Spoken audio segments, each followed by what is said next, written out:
मुरलीधर मोहोळांकडून पदाचा गैरवापर केल्याचा धनगेकर यांनी दावा केलेला आहे। शिंदेंच्या तंबीनंतरही धनगेकर यांनी मोहोळांवर हल्लाबोल केला आहे। मोहोळांकडून केंद्रीय राज्यमंत्री पदाचा गैरवापर केल्याचं धनगेकर म्हणतात। मोहोळांची मुंबई फ्लाइंग क्लबवर मेहरबानी असल्याचंही धनगेकर यांनी म्हटलं। मोहोळांकडून हवाई उड्डाण विभागाचं 197 कोटींचं नुकसान झाल्याचा दावा आणि हा मोठा आरोप देखील धनगेकर करतात। आपण पाहतोय उपमुख्यमंत्री एकनाथ शिंदेंनी तंबी दिल्यानंतरही आता धनगेकर यांचे आरोप काही थांबत नाहीयेत। मुरलीधर मोहोळ यांच्यावर त्यांनी पुन्हा एकदा आरोप केलेले आहेत। पदाचा गैरवापर केल्याचं धनगेकर यांनी म्हटलेलं आहे। शिंदेंच्या तंबीनंतर देखील धनगेकर यांनी मोहोळांवर हा हल्लाबोल केल्याचं दिसतंय आणि त्यांनी केंद्रीय राज्यमंत्री पदाचा गैरवापर केल्याचा हा मोठा आणि गंभीर आरोप धनगेकरांनी केलेला आहे। फ्लाइंग क्लबवर मेहरबानी धनगेकर असं म्हणतायत। मोहोळ यांची फ्लाइंग क्लबवर मेहरबानी असल्याचाही आरोप।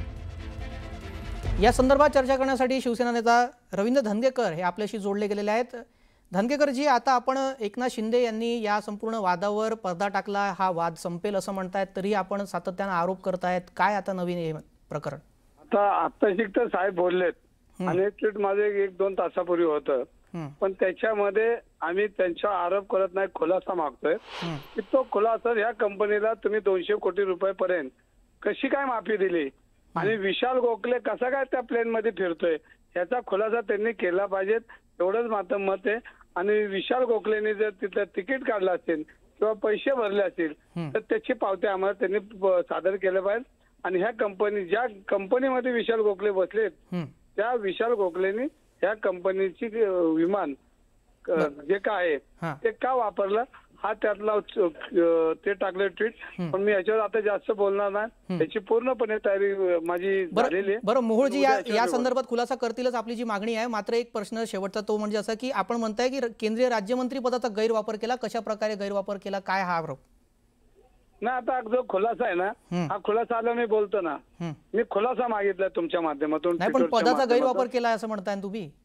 हा, मग तोच त्यांनी नाही केला का केला एवढं सांगायचं, बाकी काय नाही। बरं, या डाव्यावर ठाम आहात तुम्ही की काय? या संदर्भात जर त्यांच्याकडून उत्तर नाही आलं तर लढणारा कार्यकर्ता शेवटच्या मिनिटापर्यंत लढणार।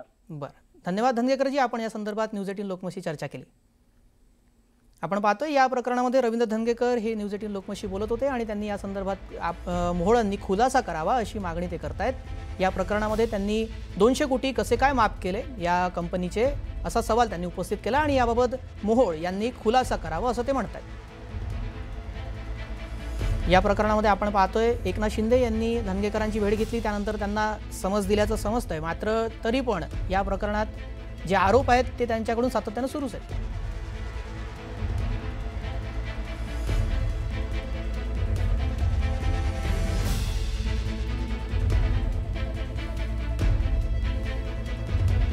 मुरलीधर मोहोळ यांनी आपल्या पदाचा गैरवापर केला असं म्हणतात धनगेकर। त्यांनी या संदर्भात न्यूज 18 लोकमतशी बोलताना स्पष्टीकरण दिलेलं आहे की या प्रकरणामध्ये मोहोळ यांनी खुलासा करावा अशी आमची मागणी असल्याचं त्यांनी म्हटलेलं आहे की या कंपनीवर ते कसे काय मेहरबान होते आणि त्यांनी 200 कोटी कसे काय माफ केले याबाबत त्यांनी सवाल उपस्थित केलेला आहे। आता याबाबत मोहोळ यांच्याकडून कुठला खुलासा होतो का ते पाहावं लागणार आहे।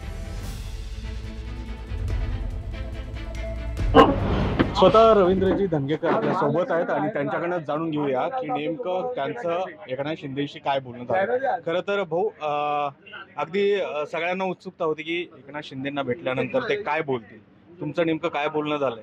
नाही, याच्यामध्ये शिंदे साहेबांशी मी आता गाडीमध्ये बोललो, तुमच्या समोर बोललो। शिंदे साहेबांना तुम्ही प्रश्न विचारला, त्यांनी त्यांचं उत्तर दिलेलं आहे। ह्याच्यामध्ये पुणे शहरामध्ये ज्या वेळेला चुकीची लोक वागतील, मग गुन्हेगारी असेल, एखाद्या समाजावर अन्याय होत असेल किंवा पुण्याच्या प्रश्नावर एखादा भ्रष्टाचार असेल किंवा जे समाजाच्या विरोधात जी लुटालूट होईल ह्याच्यावर बोलावं लागणार, कारण हा माझा कार्यकर्ता होऊन पिंड आहे आणि जी चुकीची लोक, विकृत लोक त्यांच्याविरुद्ध बोलायला कधी मला साहेब थांबवणार नाही।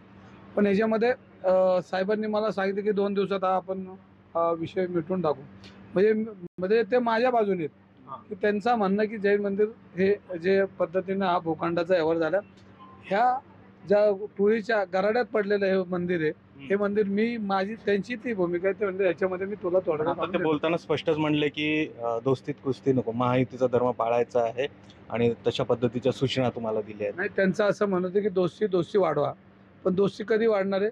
जैन मंदिर मुक्त झालं दोस्ती वाढेल ना. आपण काय दुश्मन आहेत का? जैन मंदिर मुक्त झालं की आपली दोस्ती वाढणारच आहे. परंतु आता जे काय तुम्ही प्रश्न उपस्थित केले, काय आव्हान आहे? म्हणजे मुरलीधर मोहोळांना असं वाटतं की तुम्ही विदाऊट पुरावेच हे सगळं बोलत आहेत आणि या सगळ्यावर एका व्यासपीठावर तुम्ही चर्चा करायला तयार आहात का?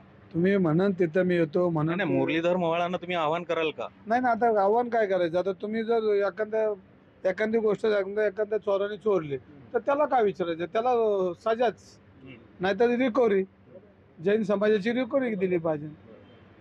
तर मग तुम्ही एका व्यासपीठावर चर्चा करायला तयार आहात मुरलीधर मोहोळांचं? त्यांनी म्हणन तिथं, म्हणन त्या टेबलवर, म्हणन त्या जागेवर.